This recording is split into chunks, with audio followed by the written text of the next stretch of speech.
Here is the puzzle. A new AI campus needs power on the scale of a small city, yet the electricity can't just appear when the servers switch on. The popular story is that we simply build more data centers, but power is the hard part. Picture every new AI cluster, every cloud region, and every chip factory all lining up for the same scarce supply of generators and grid gear. Electricity is made by turbines and carried by transformers, and that hardware takes years to build. So in the short run, the supply of power equipment is basically fixed. So what are you actually paying for when you order the hardware that powers a data center? The cost carries every layer beneath it, because each layer is its own scarce machine. The gas turbine that burns fuel to make electricity, then the generator, the transformers that step the voltage up and down, the switchgear, and the high voltage lines that move it.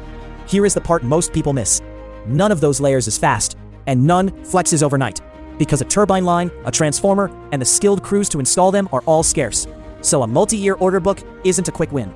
It is a slow, capital-heavy build, driven by how long the iron takes to make. That pattern hardened as the AI data center power surge arrived around 2022, and a flood of new electricity demand showed up at once. Now, the key idea. Why does a company like GE Vernova, used here as one illustrative example, sit right at the choke point? Three forces compound. First, demand for power outruns what the grid can deliver, so AI campuses queue years for the equipment they need.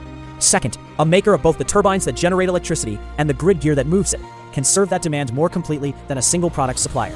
Third, because the hardware is scarce, the supplier with a multi-year backlog has rare revenue visibility, so the orders flow to whoever can actually build and ship the gear.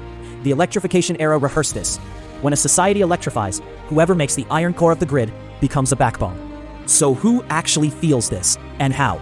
Read it as a map, not a verdict. The bull read sees pricing leverage, because when demand outruns scarce equipment, the maker sets the terms, and the backlog locks in years of orders. The bear read sees execution risk, because slow, capital-heavy projects can slip on cost, timing, or margin, and the demand behind the backlog could be over-extrapolated.